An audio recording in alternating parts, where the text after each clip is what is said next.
을 차지한 감독. 특유의 카리스마와 직설적인 입담으로 낮은 곳부터 시작해 끊임없이 자신의 진가를 증명해낸 명감독이지만 근 몇 년간 엄청난 비난이 집중되고 있는 주제 무리뉴 감독입니다. 1963년 1월 26일 포르투갈 남부 와인으로 유명한 세투발에서 태어난 주제 무리뉴.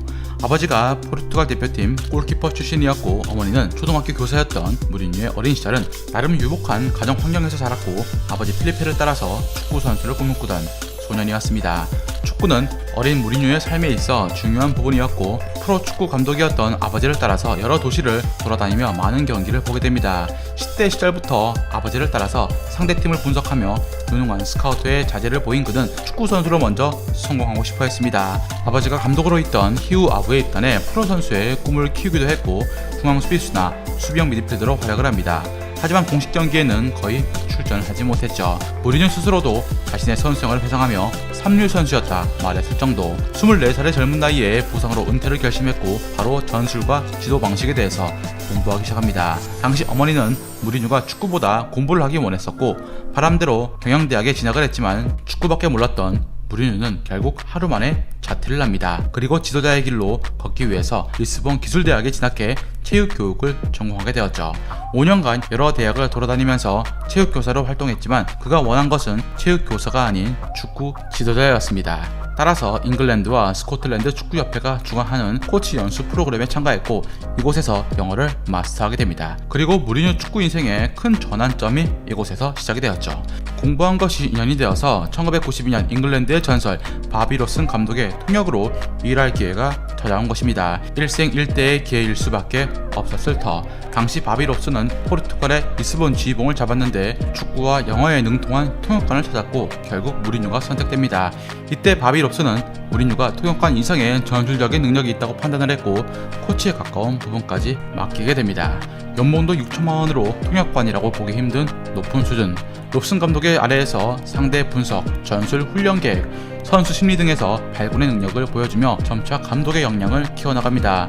롭슨의 신입으로 롭슨이 1996년 바르셀로나 감독으로 자리를 옮길 때도 함께 일을 합니다. 이후 바날 감독이 부임해서도 그를 보좌했고 많은 코칭 기술들을 전수받게 되었죠. 훗날 무리뉴는 바르셀로나의 감독직에 지원하기 위해서 엄청난 양의 프리젠테이션을 준비했지만 펩 가르디올라 감독에게 밀려서 뜻을 이루지 못합니다. 바비 롭슨 감독이 2000년 뉴캐슬도 자리를 옮길 때 수석 코치로 무리뉴를 지목했지만 무리뉴는 이를 거절한 것과 더불어서 바르셀로나의 모든 직책에서 물러납니다. 바로 이제 감독의 길로 들어서야겠다고 마음을 먹은 순간이었죠. 본격적으로 무리뉴가 유럽 무대 감독으로 활약을 시작한 것은 2001년대 일이었습니다. 벤피카의 지휘봉을 잡으면서 감독으로 경력을 쌓기 시작한 것입니다. 벤피카는 원래 감독이던 유스 하인케스의 수석 코치로 무리뉴를 찜해둔 상태였지만 2000-2001 시즌 4주 만에 경질된 하인케스를 다시 내서 무리뉴를 감독 자리에 앉힙니다. 무리뉴는 연습 경기를 통해서 교정이 필요한 선수들을 색출하는 한편 벤피카의 스타 플레이어인 마니시가 연습 경기 2분 만에 무리한 태클로 퇴장을 당합니다. 그는 어슬렁거리면서 들어오자 무리뉴 감독은 그에게 전반전 동안 운동장을 돌라고 시켰고 그는 온몸으로 무리뉴에게 불만을 표출합니다. 그는 8분 동안 두 바퀴를 돌 뿐이었고 그걸 본 무리뉴 감독은 이제 그만 들어가서 샤워해도 좋다고 말합니다. 그 다음날 무리뉴는 그에게 미군행 통보를 내립니다. 그리고 그에게 이렇게 말했죠. 어제 너는 8분 동안 고작 800m밖에 뛰지 못했다. 이는 두 가지 사실을 의미한다.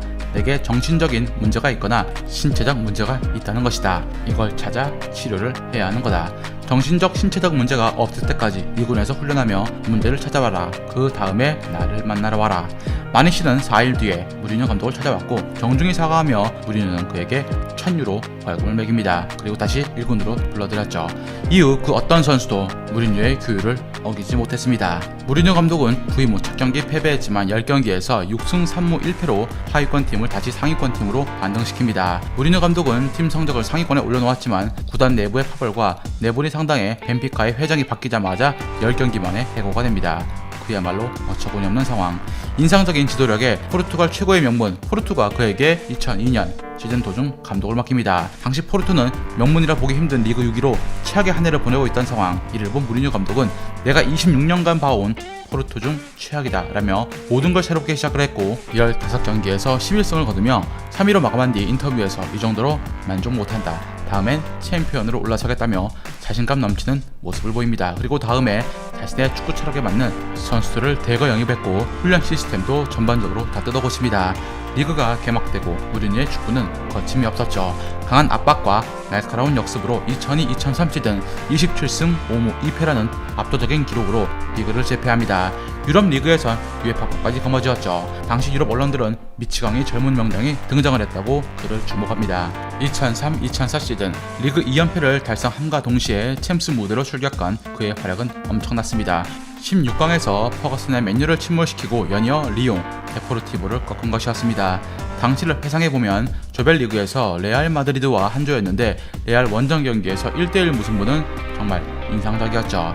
이때부터 심상치 않더니 16강 맨유 원정은 충격 그 자체였습니다.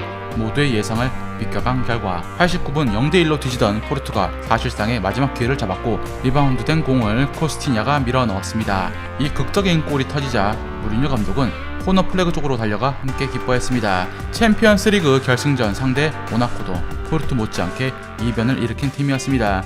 레알과 첼시를 누르며 올라왔고 팀의 중심엔 모리엔테스가 있었죠. 그러나 결승전 경기는 예상외로 싱겁게 3대0으로 끝이 납니다. 이때 포르투는 대부분 포르투갈 선수로 꾸려진 팀이었고 무리뉴 감독은 이 팀을 하나의 팀으로 만들어냅니다. 17년 만에 클럽 에픽 이어를 선물한 그는 포르투와 아름다운 이별을 선택합니다. 엄청난 성공을 거둔 무리뉴가 다음 행선지로 선택한 것은 첼시였습니다. 당시 러시아 갑부인 로만 구단주의 지원을 등에 업은 그는 드록바 등 자신의 축구에 맞는 선수들을 데려오며 개혁을 단행합니다. 그의 마법은 첫 시즌 통합니다.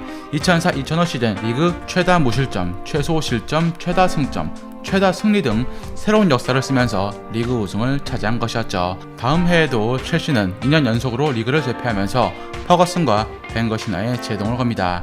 2006년 홈구장에서 열린 관중을 향해서 무리뉴 감독은 우승 메달을 던져 보이며 쇼맨십을 발휘합니다.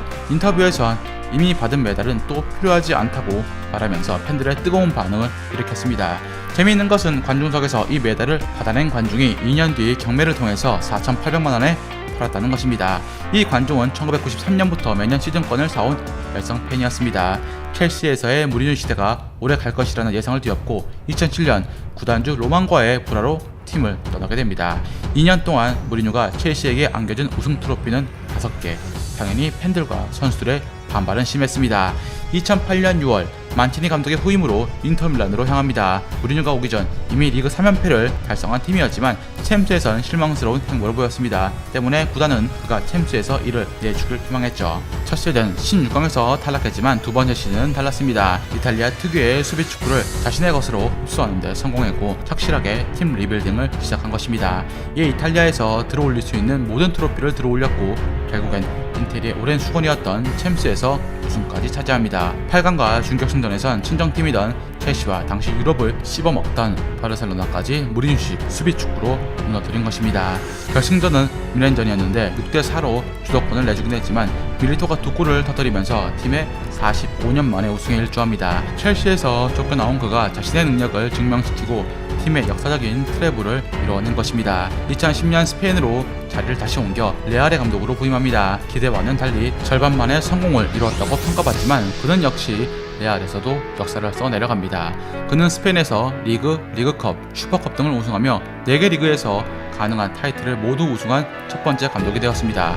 이 당시 무리뉴 감독은 갈라티코식 영입은 없을 거라고 하며 디마리아를 320억에 데려옵니다. 그리고 이에 말 최우수 선수로 디마리아가 꼽혔죠. 이때부터 무리뉴의 믿고 보는 2년차가 그를 상징하는 이야기가 되었습니다.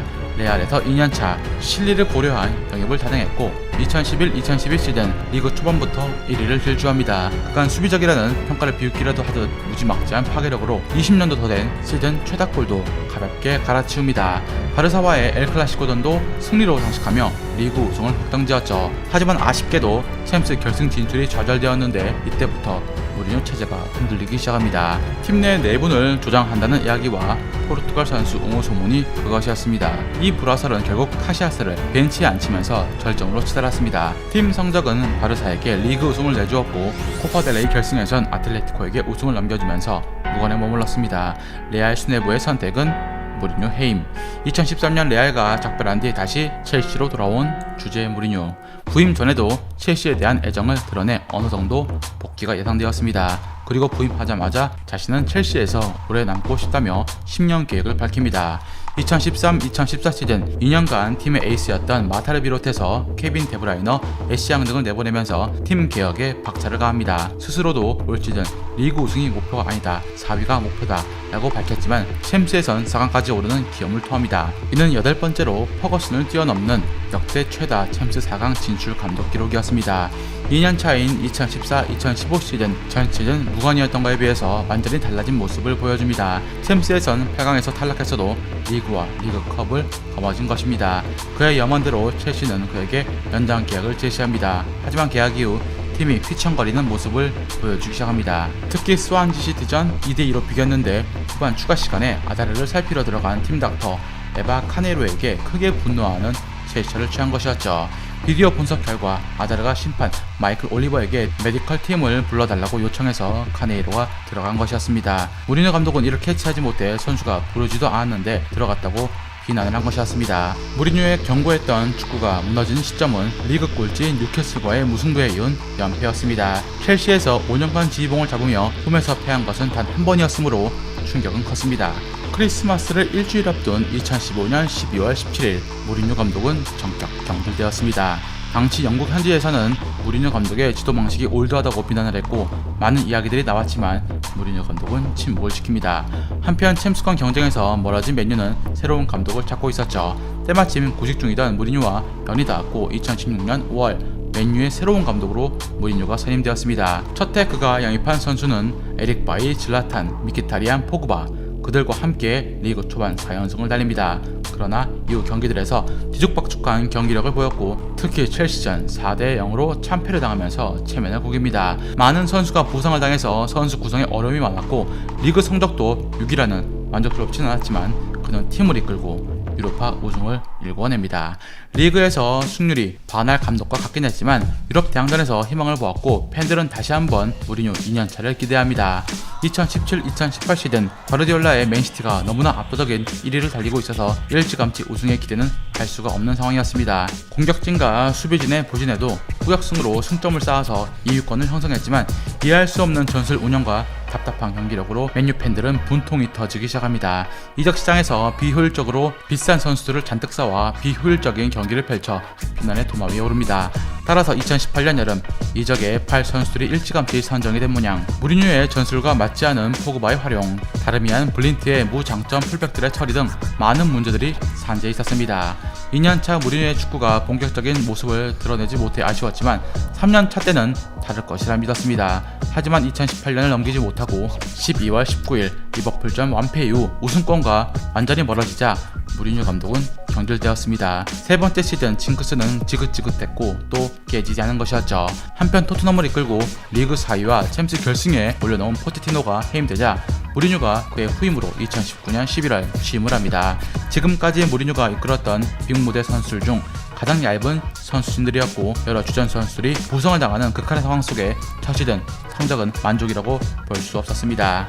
2020년 총체적 난국인 토트넘에서 이제 2년차를 맞이할 무리뉴 감독이 어떤 돌파구를 찾아낼지 그의 도전을 응원해봅니다. 즐겁게 보셨다면 구독과